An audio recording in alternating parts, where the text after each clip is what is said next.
এবাৰ উত্তৰ প্ৰদেশৰ খবৰ উত্তৰ প্ৰদেশৰ যোগী আদিত্যনাথ চৰকাৰৰ বুলডোজাৰ নীতি সমালোচনা কৰিছে উচ্চতম ন্যায়ালয় আগন্তুক 3 দিনৰ ভিতৰত বুলডোজাৰ সন্দৰ্ভত স্থিতি স্পষ্ট কৰাৰ নিৰ্দেশ উচ্চতম ন্যায়ালয়ৰ দেশত আইনৰ শাসন চলে তাৰ এক ধাৰণাক জনতাক দিয়াৰ প্ৰয়োজন বুলি যোগী আদিত্যনাথ চৰকাৰক সকিয়নি প্ৰদান কৰিলে উচ্চতম ন্যায়ালয় উত্তৰ প্ৰদেশ চৰকাৰক আইনৰ পথ অনুসৰণ কৰি যিকোনো পদক্ষেপ লোৱাৰ আহ্বান জনালে সন্মানীয় উচ্চতম ন্যায়ালয় আজি ন্যায়াধীশ এএছ বোপান্না আৰু বিক্ৰম নাথৰ যুটীয়া বিচাৰপীঠে এই সম্পৰ্কে এক গুৰুত্বপূৰ্ণ ৰায়দান কৰিছে যুটীয়া বিচাৰপীঠৰ পৰ্যবেক্ষণ হিংসাৰ প্ৰতিশোধ লবলৈ গৈ বাসগৃহ ভাঙি পেলোৱা কাৰ্য সম্পূৰ্ণৰূপে গ্ৰহণীয় নহয় শেহতীয়াকৈ নুপুৰ শৰ্মা কেন্দ্ৰিক বিতৰ্কই দেশৰ অন্য প্ৰান্তৰ লগতে উত্তৰ প্ৰদেশকো চুই গৈছিল নুপুৰ শৰ্মাৰ বিতৰ্কিত মন্তব্যৰ বিৰোধিতাৰে ৰাজপথ উত্তাল কৰিছিল মুছলমান ধৰ্মাৱলম্বী লোকে প্ৰতিবাদত জড়িত থকাৰ সন্দেহত প্ৰতিবাদকাৰীৰ বাসগৃহত চলিছিল চৰকাৰী বুলডোজাৰ চলোৱা হৈছিল কানপুৰ সাহাৰানপুৰ প্ৰয়াগৰাজকে ধৰি উত্তৰ প্ৰদেশৰ বিভিন্ন এলেকাত প্ৰতিবাদত জড়িত থকাৰ সন্দেহত বহু লোকৰ বাসগৃহ বুলডোজাৰ ভাঙি পেলাইছিল উত্তৰ প্ৰদেশ চৰকাৰে ঘটনাৰ মাষ্টাৰমাইণ্ড হিচাপে অভিহিত কৰা হৈছিল জাভেদ আহমেদ নামৰ এগৰাকী ব্যক্তিক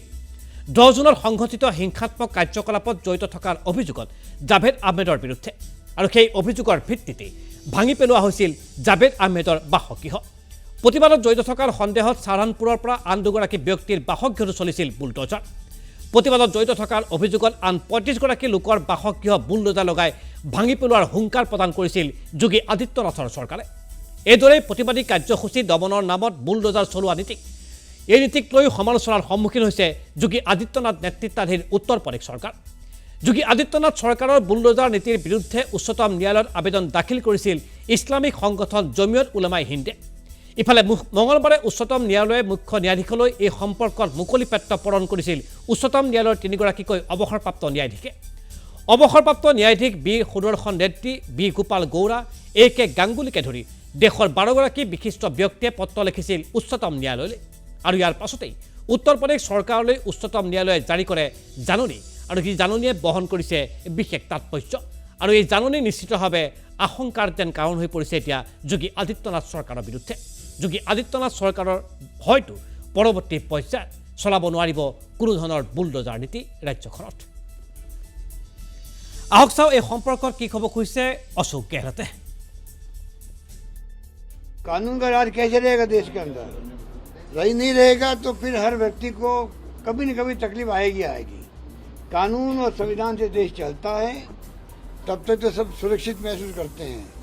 जितना कमजोर होगा वो संविधान कमजोर होगा या आपका कानून का राज कमजोर होगा तो भुगतना कभी न कभी सबको ही पड़ेगा कभी किसी को तो ये इंतजार मत करो दूसरे के ऊपर आरोप लग गया या बुलडोजर चल गया है तो आप खुश हो रहे हो वो बुलडोजर कभी आपके घर पे भी आ सकता है अगर সেই আপোনালোকে টেলিভিছনৰ পৰা দেখিবলৈ পাইছে অশোক গেহলতৰ মন্তব্য আৰু এনেদৰেই ক্ৰিয়া প্ৰতিক্ৰিয়াৰ মাজত আজি উচ্চতম ন্যায়ালয়ে যেন কটাক্ষ কৰিলে যোগী আদিত্যনাথ চৰকাৰৰ